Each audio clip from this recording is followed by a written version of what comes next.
Good morning, everybody, and welcome back to the bakery. 2 centuries, 2 score and 9 years ago, our country declared our independence from the regulars, beginning the Revolutionary War. In the midst of the battles, espionage, and political affairs, there stood one man. A man who led the people of his country to a new tomorrow, to what he thought was right, liberty from the regulars. With that, we're going to see if I can beat Fallout 4 as George Washington. Buckle up for the sweetest ride and prepare to have your mind blown wide.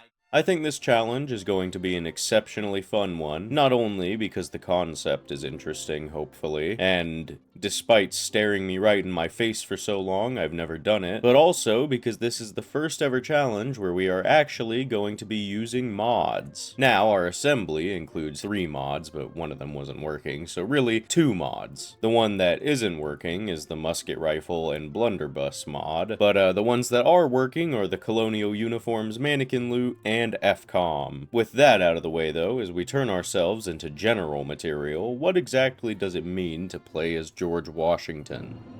Now, I would first like to mention that I am not actually the first person to make a video on this. There are actually 2 other creators who've done this run, those being Tkiljoy and Chunkyboi, who will be linked below. However, the way I'm going about this challenge is quite different to both of their attempts. As you can probably suspect from the mods I mentioned, we are only allowed to use Revolutionary Era weaponry. This would include the black powder weapons we installed, if they worked. So in truth, we're allowed the Revolutionary Sword, well, really any melee weapon, because it doesn't take a genius to swing something heavy, but the Revolutionary Sword is the focus. The laser musket, which I don't really know why I didn't just use that to begin with, and of course, our fists. We cannot heal using anything other than food, water, doctors, and sleep. We are not allowed to use VATS. We need to be wearing a colonial outfit by the end, and we need to side with the Minutemen, of course. But now we get to the fun rule that I hope will set this video apart from the others of its ilk. George Washington, while he did fight in a few battles directly during the Revolutionary War, was not a grunt. No. The father of our country was in fact a general. Commander-in-Chief, to be exact. This is where FCOM comes in. George Washington's job wasn't to fight on the front line, it was to lead his army to victory. So our primary mission-specific method of attack is our wits and the allies at our back. With that out of the way, here's the best I could do at making good old Georgie. He was described as a man of imposing strength, athleticism, and intellect. So obviously, we need to dump our stats into strength and intelligence with a minor, even split between endurance and agility. And with that, we're cryogenically frozen, watch Lady Liberty be shot where she stands, and we're unleashed into the Commonwealth. Here we are in the future, both in the game and in real life. And I want to say that FCOM mod, you know, the most important tool in our arsenal, yeah, I have not even the slightest goddamn clue on how to use it. And if it's anything like an RTS game, chances are I'm gonna hate my life. Now, George Washington may have started out with a small army at his back, but Georgington Wash isn't so lucky 500 some odd years later. And he needs to prove to his merry band of Minutemen that he's someone who can be trusted with the rebuilding of our nation. To do that though, we need a weapon. While we make our way to our first weapon's resting place, I want to tell you guys I actually have no idea if the mods are working. The script extender version check worked fine, and I had no errors in Vortex, but my friend was telling me that I would need to revert my current Fallout 4 version, and I didn't do that. So I suppose we'll see, won't we?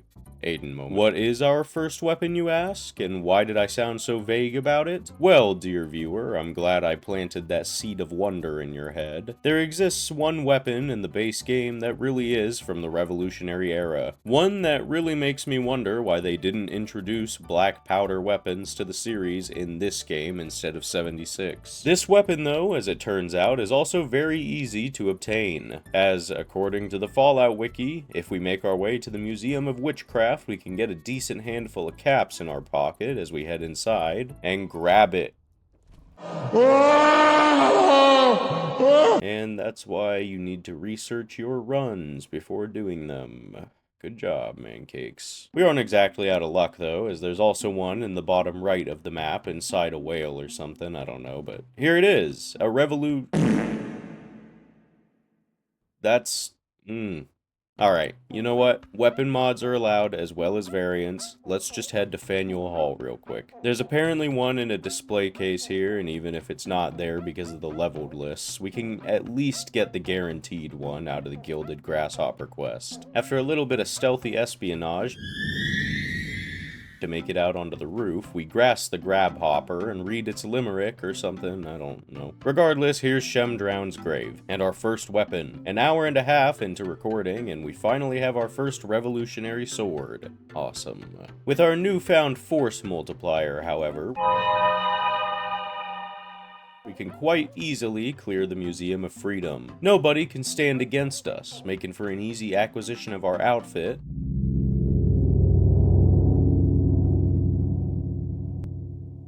And here I can say, with confidence, oh yeah, Georgington Wash is back, bitch. With aura so strong, we had to be issued a Bethesda moment just to contain it all. We get some treatment for our ailments, save them from their aggressors, and become the general we were always meant to be.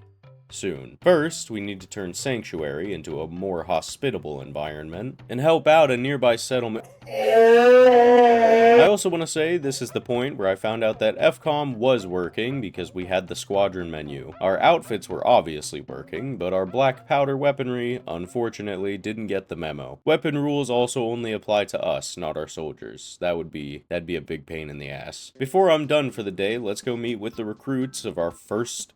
This is a heavy? Oh boy, I can't wait to throw him into the thick of it. Now that we have our main method of attack, let's get started on building up the forces of our militia through everybody's favorite system, Radiant Quests. Before we get started with that luxury though, let's go ahead and get them into some more fitting attire. I'm gonna have to continue collecting more uniforms throughout the game, but now let's give our Alpha Squad the chance to prove their strength. Onward to building up Starlight Drive-In. Just run. Come back.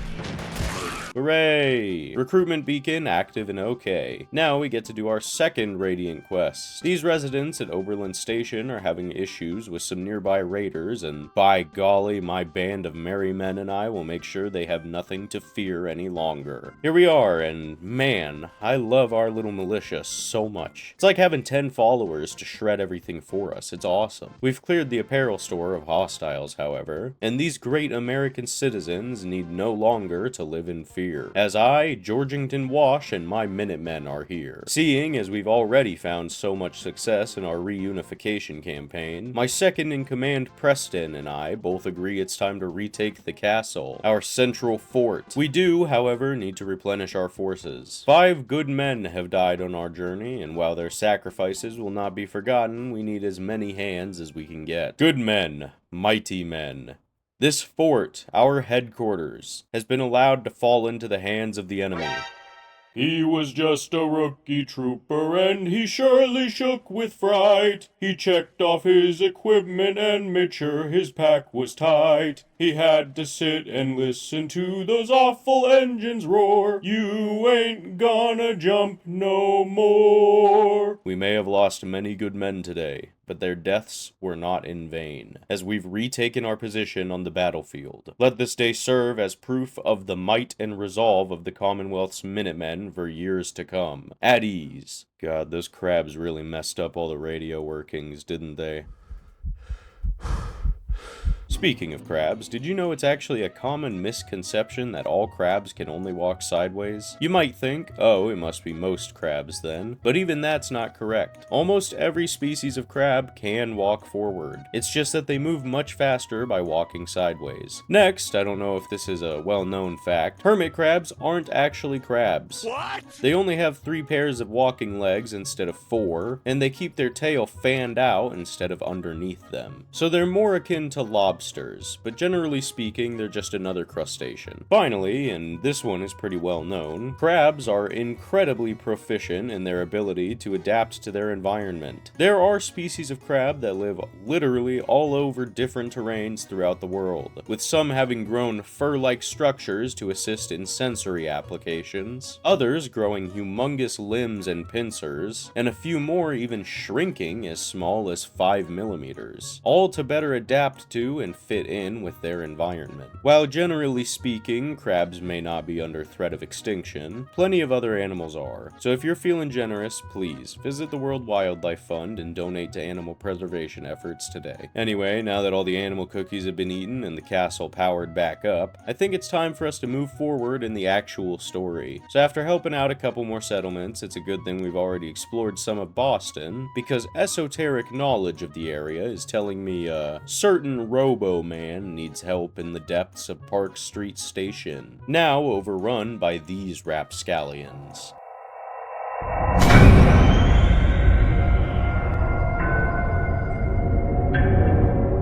The few soldiers we have left in Squad Bravo should be more than enough for this excursion, as you can see through this minor battle right here. Afterward, all we need is to blow the head smooth off of one of these regulars,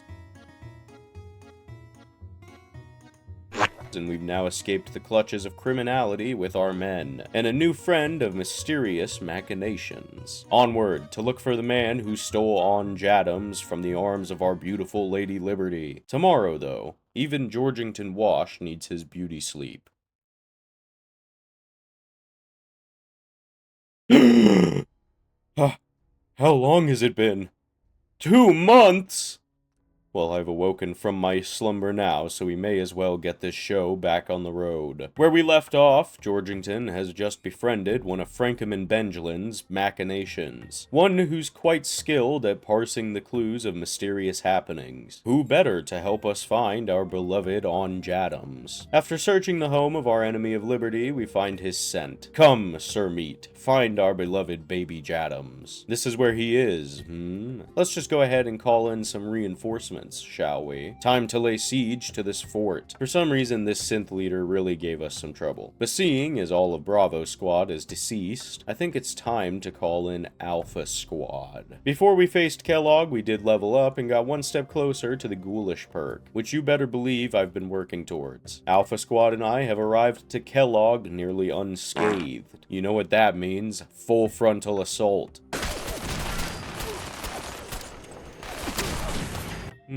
What's this?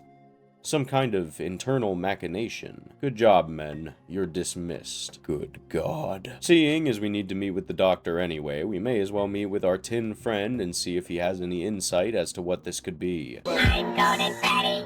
I like to scare. Our metal friend told us of a place where we can look into what's left of that man's head. And I must say, these chairs are just exquisite. No time for resting now. We must peer deeper. A tragedy it is. This regular couldn't be converted to our cause. But we shan't dwell for too long. Morale must remain high, and after seeing his memory of our son and what our next goal is, how could I be anything other than reinvigorated? We must move onward. Onward to some kind of glowing sea. My mind shudders to think what that could mean. I think the glowing sea should, really pack rads on. Not at 2 a second, I mean 20 or 30 points a second. No Rad-X, no Radaway, no Hazmat Suit, only level 1 of rad resistance. And I still made it here just fine. We find that Virgil fella here though, and he clues us in on how we can find some blueprints for him to decipher. In the head of a courser! So after getting our rads cured yet again, we head to Green Tech Genetics because Georgington Wash has already proven he has esoteric knowledge of everything in this game. Would you look at that? We've stumbled upon a battlefield.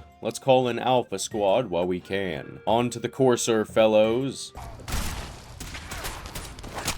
We may have lost 2 good men, but their sacrifices were not in vain, and we've achieved what we came for. Miss Amara, do you think you could decipher the cryptography arrested within this marvel of engineering? If you can't, I think I may just know a fellow who can. I guess we gotta talk to the railroad anyway. Awesome. Hey, Terry at Hubman. Tiny Tim access to the chip, though, and Virgil gives us some teleporter blueprints for our troubles. Blueprints that we, with our merry Minutemen, will make great use of. Here we are, the Institute. What a beautiful place, but their work, it's less than patriotic. And On Jadams, my precious On Jadams. What have they done to you, my boy? This place must go. It and all its twisted truths. After handing our friend Sturges the data we've collected, we're getting into the home stretch. So we head to the castle and speak with Ronnie Shaw. Time to clear the castle basement. By clear the castle basement, I of course mean shoot one sentry bot. But I'm now faced with a decision. Do I allow the use of the general's uniform? No. I shan't. Georgington Wash is man enough to withstand any hail of lead spat at him. Now, however, we can utilize some artillery. I had 4 biscuits and I ate one. Then I...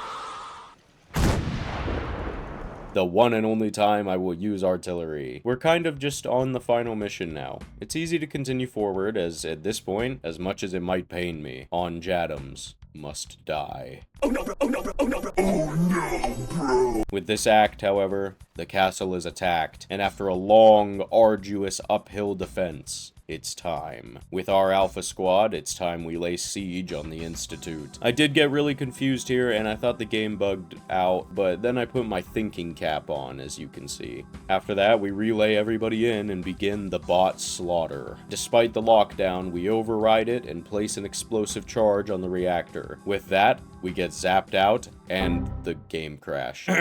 Here we stand, victorious at last. So, with a press of this button, the Institute is no more. Meaning, we have successfully beaten Fallout 4 as George Washington. Did we unite the country?